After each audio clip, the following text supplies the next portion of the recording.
गडचिरोली जिल्ह्यासह लगतच्या छत्तीसगड तेलंगणामध्ये गेल्या 2 दिवसापासून पाऊस पडत आहे। सततचा पाऊस, मुसळधार पाऊस, त्यामुळे अनेक नदी नाल्यांना पूर आला आहे। सगळ्यात महत्त्वाचं म्हणजे या पुराचा सर्वाधिक फटका हा भामरागड तालुक्याला बसला आहे। भामरागड तालुका छत्तीसगडच्या सीमेला लागून असून लगतच्या इंद्रावती नदीला आलेल्या पुराच्या दबावातून पर्लकोटा नदीला पूर आला आहे। त्यामुळे आलापल्ली ते भामरागड या मार्गावर हेमलकसा ते भामरागड दरम्यान असलेला मोठा पर्लकोटा नदीवरील पूल हा पाण्याखाली गेला आहे। त्यामुळे 105 गावं संपर्कहीन झाली असून सगळ्यात महत्त्वाचं म्हणजे संपूर्ण भामरागड तालुक्याचा संपर्क तुटला आहे। महत्त्वाचं म्हणजे आपण जर बघितलं तर भामरागडमध्ये आज पूर परिस्थिती गंभीर झाल्याचं चित्र पाहायला मिळालं।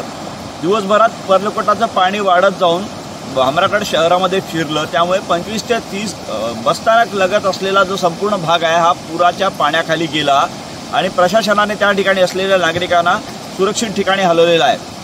ही परिस्थिती भामरागडची आहे। मात्र आपण जर बघितलं जिल्ह्यात 12 मार्ग बंद आहेत।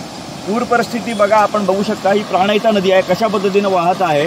प्राणहिता नदीच्या पूर पातळीत सातत्याने वाढ होत असताना दिसत आहे। महत्त्वाचं म्हणजे वर्धा आणि वैनगंगा नदीला आलेला जो पूर आहे त्याच्या दबावातून प्राणहिता नदी ही जी आहे या नदीला हा जो पूर आलेला आपल्याला पाहायला दिसून येत आहे। या प्राणहिता नदी काठावरच्या गावांना प्रशासनाने सतर्कतेचा इशारा दिला आहे। पुढे तेलंगणा सीमेलगत असलेल्या गोदावरी नदीच्या तीरावर सुद्धा पाण्याच्या पातळीत वाढ होत आहे। महत्त्वाचं म्हणजे जिल्ह्यातले 12 मार्ग बंद अवस्थेत आहेत आणि त्यामुळे काही गावांचा तालुका आणि जिल्हा मुख्यालय असलेला संपर्क तुटला आहे। उत्तर गडचिरोलीमधली ही गावं आहेत ज्यामध्ये महत्त्वाचं म्हणजे कोरची कुरखेडा तालुक्यातली काही गावं आहेत त्यांचा संपर्क तुटलेला आहे। दुसरं महत्त्वाचं आपण जर बघितलं तर भामरागड तालुक्यातला कोटी हलवे हा जो मार्ग आहे हा बंद अवस्थेत आहे आणि इतरही मार्ग बंद अवस्थेत आहे। त्यामुळे प्रशासनाने या ठिकाणी नागरिकांना वाहत्या पाण्यातून जाऊ नये किंवा नदीच्या पलीकडे नाले ओलांडण्याचा प्रयत्न करू नये अशी सूचना केलेली आहे। आपण जर बघितलं तर भामरागड तालुक्यात खंडी नाल्याला आलेल्या पुराच्या दरम्यान एका तरुणाने तो नाला पार करण्याचा प्रयत्न केला, तो तरुण वाहून गेला, अजून त्याचा मृतदेह सापडलेला नाही।